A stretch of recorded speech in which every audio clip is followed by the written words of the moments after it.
అదే చెప్తుంది ఏపీలో మామూలుగా ఇన్కంబెన్సీ యాంటీ ఇన్కంబెన్సీ డెఫినెట్గా అన్ని చోట్ల ఉంటుంది. యాంటీ ఇన్కంబెన్సీ ఓటు ఎంత పర్సెంట్ వచ్చిందని చూసుకోవాలి. వీళ్ళిద్దరూ కలవటం అనేది కొంచెం వీళ్ళకి బలం. మన ఎవరో పవన్ కళ్యాణ్ చంద్రబాబు కలవటం. సో ఎలక్షన్ అనేటప్పటికి ఇప్పుడు ఇది ఇక్కడ ఈసారి జరుగుతున్న ప్రయోగం భారతదేశంలో ఎప్పుడు ఎక్కడా జరగల. జగన్మోహన్ రెడ్డి చేసిన ప్రయోగం ఏంటంటే ఎక్కడ అప్పు దొరికితే అక్కడ అప్పు చేసి మనకు వచ్చిన డబ్బు మొత్తం అంతా కూడా బిలో పవర్టీ లేని వాళ్ళకి పంచిపెట్టేయడం అని ఒక కొత్త ఐడియా. అసలు ఈ పంచిపెట్టాలు ఇవ్వడాలు ఇందిరాగాంధీ స్టార్ట్ చేసింది. అందులో ఏమి ఇచ్చారు? ఓన్లీ భూములు ఇవ్వడం ఇవి చేశారు, డబ్బులు ఇవ్వడం చేయలే. ఎన్టీ రామారావు గారు వచ్చి బియ్యం ఇవ్వడం చేశారు. అలా అలా ఒకళ్ళు కాంగ్రెస్ వాళ్ళు వచ్చి మాఫీ అంతా రుణమాఫీ అన్నారు. నెమ్మదిగా ఎలా వస్తుందంటే మనకు వచ్చే రెవెన్యూ అంతా ఇచ్చేస్తే వీళ్ళు ఓట్లేస్తారు. అయితే ఒకటే ఓటర్ ఆలోచించవలసింది ఏంటంటే ఎందుకు వీళ్ళంత తాపత్రయపడుతున్నారు? మీరు చూడండి, ఏ రైతు కూడా కొడుకుకి వ్యవసాయం చేయమని నాకు చెప్పట్లే. ఏ లారీ డ్రైవరు ఆటో డ్రైవరు నా కొడుకు నాకన్నా గొప్ప డ్రైవర్ అవ్వాలని కోరుకోడు. ఎందుకు డాక్టర్ గారు కొడుకు డాక్టర్ అవడానికి ఇష్టపడతాడు, పొలిటీషియన్ కొడుకు పొలిటీషియన్ అవడానికి ఇష్టపడతాడు. ఎందుకంటే వీటిలో ఆదాయం ఎక్కువ ఉంది. జర్నలిస్ట్ అవ్వడో కొడుకు జర్నలిస్ట్ అవ్వాలి కోరుకు. కానీ అయిపోతుంటారు జన్యుపరంగా అయిపోతుంటారు. నాకు చాలామంది తగులుతుంటారు. మా నాన్నగారు మీకు బాగా తెలుసండి అది. వాళ్ళు జర్నలిజం ఇప్పుడు కోర్సులు వచ్చే చదువుకుని బాగా మంచి ప్రొఫెషన్ కింద టేకప్ చేసుకుని వస్తున్నారు. సినిమా యాక్టర్ కొడుకుని సినిమా యాక్టర్ చేస్తాడు. కారణం ఏంటంటే అందులో బాగా ఆదాయం ఉంది. ఇందులో బాగా ఆదాయం ఉందన్నమాట. వచ్చి మీకు 2000 ఇచ్చి మీకు సేవ చేయడానికి అవకాశం ఉందని అడుగుతున్నారు. ఎవడన్నా హాస్పిటల్ దగ్గర బోర్డు పెట్టి మా దగ్గర ఆపరేషన్ చేయించుకుంటే 10,000 రూపాయలు ఇస్తానంటే ఎవడన్నా వెళ్తాడా? అసలు ఆ వీధిలో కూడా వెళ్ళరు. ఇది సేమ్ అలాంటిదే. మేము చేస్తాం ఆపరేషన్, మీకు 2000 ఇస్తున్నాం, ఇప్పుడు తర్వాత ఇంకా ఇవన్నీ కూడా ఇస్తాం అని చెప్తున్నారు. అది ఎవరైతే ప్రజల్ని వివేకం చేయాలో చేయగలిగిన వాళ్ళు ఎవరు లేరు. ఎవరో వాళ్ళు మాట్లాడట్లేదు. పవర్టీ వల్ల ఆ డబ్బులు ముందు ఎవరిస్తే వాళ్ళు నెక్స్ట్ డబ్బుచ్చుకుని వ్యతిరేకంగా ఓటేయడం అనేది చాలా పెద్ద ట్రైనింగ్ ఇవ్వాలి. ఎందుకంటే పేదవాడు జనరల్గా ద్రోహం చేయలేడు. ద్రోహం చేయలేకే రిక్షాలు లాక్కునో కూలి పని చేసుకునో బతుకుతున్నాడు. ఎక్కడో కూలి పని చేసేవాడు ఇంటికి వెళ్ళి అక్కడ ఏ బంగారం దొరికితే తీసుకుని పట్టు పారిపోవచ్చు. పారిపోలేరు. 99% of the people below poverty line, honest the core. అందుకే ఏవో చిన్న పనులు చేసుకుని బతుకుతారు తప్ప దొంగతనాలు చేయడం, అబద్ధాలు ఆడడం, మీ దగ్గర డబ్బు తీసుకుని కొడుకేయడం. అందుకే డబ్బులు ఇద్దరి దగ్గర తీసుకుంటున్నారు. వాళ్ళు ఎవరికి ఇష్టమైతే వాళ్ళకి ఇస్తారు, చెప్పేస్తారు కూడాను. ఇంకా వాళ్ళు రాలేదంటే మొన్న ఏంట్రా హైదరాబాద్లో చూడండి, పోలింగ్ 4 అవుతున్నా సరే పోలింగ్ చాలా చోట్ల 30%, 40% అయింది. తర్వాత ఎంక్వైరీ చేస్తే డబ్బులు రాలేదు. డబ్బులు రాక ఆగిపోయారు. డబ్బులు ఇచ్చుకున్నప్పుడు వెళ్ళి కూలీలు పడ్డారు. 7 దాకా 8 దాకా తెరిచి ఉండవలసి వచ్చింది. అది ఇక్కడ ఎప్పుడో వచ్చింది. ఇక్కడ మీకు గుర్తుందిగా 2014లో ఈ చెప్పుల పార్టీ ఆఫీస్ మీద వచ్చి పడిపోయారు. అది అలాగా దానికి ఏం వచ్చే పరిస్థితి లేదని చెప్పి సుబ్రహ్మణ్యం ఆపేశాడు. మిగతా ఇద్దరు ఇచ్చారు. మీరు ఎందుకు ఎవరని దేశాయ్ గారి ఇంటికి, దేశాయ్ గారు కాంగ్రెస్కే పనిచేశాడు, చెప్పుల పార్టీకి పనిచేయాలి. అయినా మా ఆఫీస్లో కూర్చున్నాడు కాబట్టి ఆయన ఇంటి దగ్గరికి వెళ్ళి ధర్నా, ఏమి మా డబ్బులని. ఆయన థియేటర్ జీవితం అంతా ఇంత ఆనిస్ట్గా బతికి కాదు ఏంటి పరిస్థితి అని.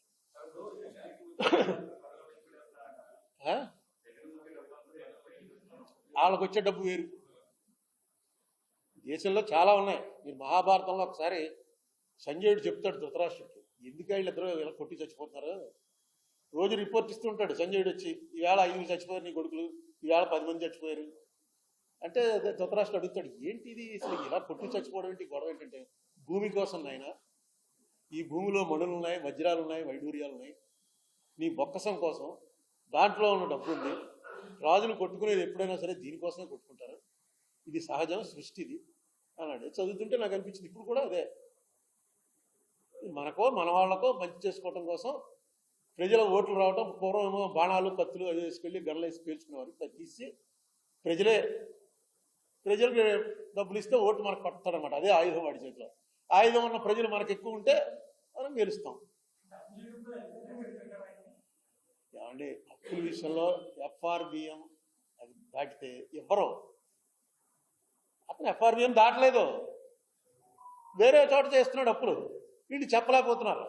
ఎందుకంటే నీ టైంలో ఏం జరిగింది అని టక్కన తీస్తున్నారు. మన దురదృష్టం ఏంటంటే ఇక్కడే ఇదంతా కూడా ఓన్లీ ఆంధ్రాలోనే దెబ్బలాట. అసెంబ్లీలో దెబ్బలాడుకోరు. మళ్ళీ వాళ్ళు పోనీ తెలంగాణ వాళ్ళు అసెంబ్లీలో దెబ్బలాడుకుంటున్నారు. డాక్యుమెంట్ చూపించి. ఇవాళ చూశాను పేపర్లో, సాక్షి పేపర్లో అనుకుంటాను, కింద వేస్తుంటాడు చిన్న బాక్సులు వేసి చిన్న చిన్న మాటలు రాస్తారు. అందులో ఒక ఎకనామిస్ట్ రాశాడు, 2014 నాటికి 54 లక్షల కోట్ల అప్పు భారతదేశానికి. ఇప్పుడు అది 2,05,00,000 కోట్ల అప్పు. ఎక్కడ 54 లక్షలు, ఎక్కడ 2,05,00,000 కేంద్రం చేసిన అప్పు. చంద్రబాబు నాయుడు గారు కానీ జగన్మోహన్ రెడ్డి గారు కానీ ఎవ్వరూ చస్తే కేంద్రం ఎలా చేస్తుంది ఏంటని అడగరు. చస్తే మాట్లాడరు. అది ఆయన అప్పు చేశాడు, ఈయన అప్పు చేశాడు అని. దాంతోపాటు కేంద్రం కూడా ఇలాగే దేశాన్ని అంతా అమ్మేస్తుంది, ఇలా అప్పుల పాలు చేస్తుంది అని ఒక్క మాట అనరు. దీనికి చాలాసార్లు చెప్పాను, మళ్ళీ చెప్తున్నాను. అప్పు 2 రకాలు ఉంటుంది. ఇగో రెవెన్యూ ఎక్స్పెండిచరు, క్యాపిటల్ ఎక్స్పెండిచర్ అని 2 ఉంటాయి. ఇది ఇంతకుముందు స్టోరీ కూడా చెప్పాను. వాడు వెళ్ళి ఒక భూమి కొన్నాడు, ఎక్కడో ఒక 500 గజాలు రిటైర్ అయ్యాక కట్టుకుందామని కొన్నాడు. కొని దానికోసం అప్పు చేయడం మొదలెట్టాడు కట్టడానికి. ప్రతి వాయిదా కట్టాలిగా బ్యాంక్కి. వాడికి వచ్చే జీతం సరిపోవట్లేదు. నీ దగ్గర పక్క వాడి దగ్గర రూపాయి వడ్డీకి అప్పు తీసుకున్నాడు, ఇంకోటి దగ్గర రూపాయల వడ్డీకి అప్పు తీసుకున్నాడు, దాని ఈఎంఐలు కడుతున్నాడు. దాని రేటు దీనికన్నా ఫాస్ట్గా పెరుగుతుంది అనుకో, వాడు చేస్తున్న పని కరెక్ట్, క్యాపిటల్ ఎక్స్పెండిచర్ అవుతుంది. అది లేకపోతే రెవెన్యూ ఎక్స్పెండిచర్ అయిపోతుంది. ఇల్లు కట్టుకున్నాడంటే, ఇల్లు కోసం అప్పు చేసాడంటే అంటే అయిపోయింది. ఇప్పుడు మన వాళ్ళు చేస్తున్నంతా రెవెన్యూ ఎక్స్పెండిచరే. క్యాపిటల్ ఎక్స్పెండిచర్ చంద్రబాబు గారి టైంలో కానీ ఇప్పుడు కానీ ఎప్పుడు కూడా క్యాపిటల్ ఎక్స్పెండిచర్ 25% దాకా రాలా. మీరు కాంగ్రెస్ గవర్నమెంట్ ఎప్పుడైనా చూసుకోండి, ఆంధ్రాలో 25% అవ్వకపోతే అక్కడ తీసేస్తారు సీఎంని. అక్కడ వేరే సెల్ ఉంటుంది ఢిల్లీలో, వాళ్ళు ప్రతిదీ చూసుకుని 25% రాలేదు అనేటువంటి ఒక వార్నింగ్ ఇస్తారు. నేను వెళ్ళి పాండిచ్చేరి సీఎం గారిని తప్పించి వైద్యలింగం ఆయన్ని సీఎం చేసింది నేనే ఇన్ఛార్జిని. నేను చెప్పాను, అతను చాలా పాపులర్ లీడరు రంగస్వామితో జనం ఉన్నారండి, మార్చొద్దండి అని. కానీ ఇగో తగ్గిపోతుంది మొత్తం.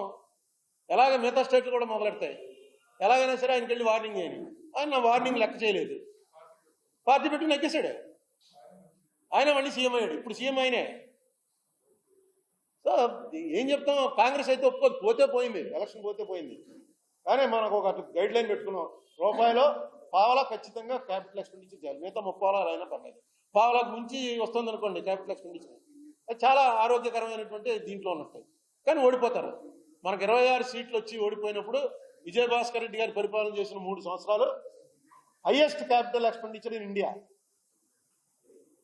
92, 93, 94 హైయెస్ట్ క్యాపిటల్ ఎక్స్పెండిచర్ ఖర్చు పెట్టింది. ఇక్కడ 26 సీట్లు వచ్చి తుక్కు కింద ఓడిపోయాం. దానికి ఎలక్షన్కి సంబంధం లేకపోవచ్చు, కానీ కొన్ని లైన్స్ ఉంటాయి. ఇప్పుడు తండ్రి చిన్నప్పుడు సినిమాకి తీసుకెళ్ళు, ఇంకో చోట తీసుకెళ్ళి అంటే తీసుకెళ్ళకపోతే కొడుకు తెగదిట్టేస్తాడు. మా నాన్న పక్కటి చూడండి ఎంత బాగుంటుందో, మా నాన్న దొంగని.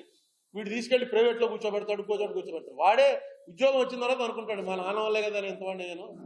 మా పక్కింటోడేమో మామూలు బొత్తిగాడు మెకానిక్ అయిపోయి షెడ్లో ఊడుస్తున్నాడు, నేను కూడా మెకానిక్ కావాలని కోరుకున్నాను కానీ నన్ను ఇంజనీర్ చేశాడు.